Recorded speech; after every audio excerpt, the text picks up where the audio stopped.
Hello, I'm Dana Cowley, and you're watching Charter 3 for You.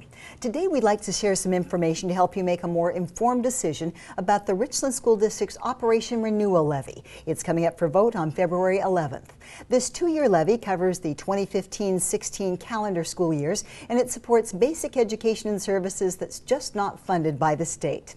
Our levy dollars represent nearly 20% of Richland's overall budget. Now, if you vote yes for the levy, your property taxes will remain about the same.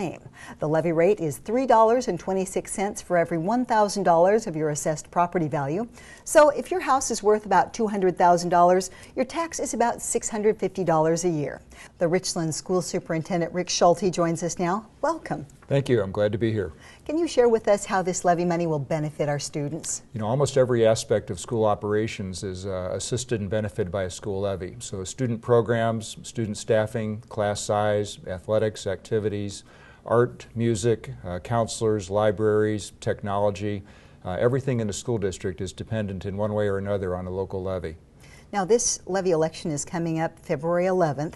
Not a big presidential election. Are you concerned in any way that voter apathy might affect this levy? You know, it is typical in a special election to have fewer voters to turn out, but I'm pretty convinced that voters are interested in schools, they are informed about schools, and I think that they will turn out. More and more of the burden of funding our day-to-day activities in schools is coming to the local voters and away from the state. And can you explain your concerns about that transition? Yes, actually both state and federal funding has been in jeopardy for the last 4 or 5 years in particular due to problems at the state and federal level with their own tax and revenue streams.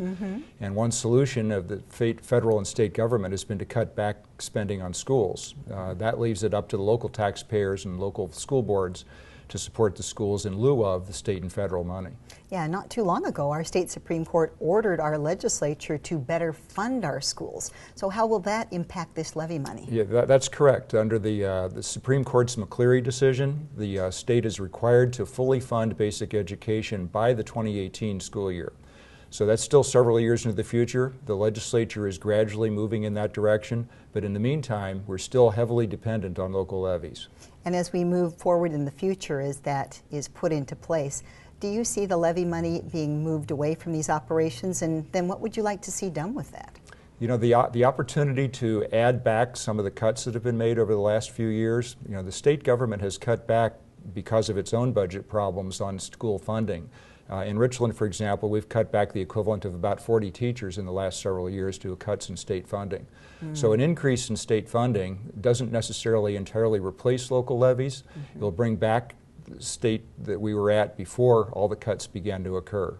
What do you think are some of the greatest advantages the students in Richland District have compared to the other districts in our state? You know, I'm not sure that I want to compare us to other districts, but I will tell you the good things that are going on in Richland. So we have a very strong advanced placement program at the high schools. We have a program kindergarten through middle school that treats students individually. So we have highly capable programs. We have remedial programs.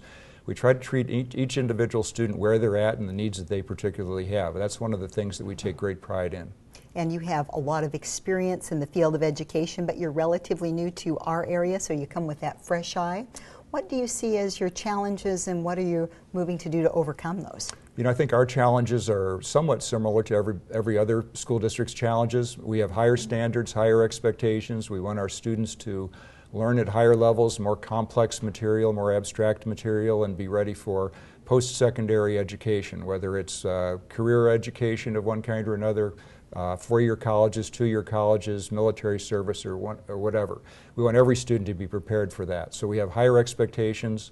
We have a broader curriculum than we've ever had before, and we want all students to be able to have access to that. At the same time, we're suffering the challenges of reduced funding, reduced resources, and not enough to do all the many extra things that people want us to do. To do more with less, it just seems to be the mantra. That's the mantra. We want to do more with the same at the very least. All right, Rick, thank you so much. We really appreciate you joining us. Thanks for your time today. Rick Schulte, he is the Richland School District Superintendent. I'm Dana Cowley. If you have any more questions, you can just email the Richland School District, info@rsd.edu, or call 967-6030. Your ballot ballots will be coming out in the mail January 20th. You can expect some voter information coming in the mail. That's being released January 17th. The last day to register to vote, February 3rd, and then of course Election Day, February 11th. I'm Dana Cowley. You're watching Charter 3 for You.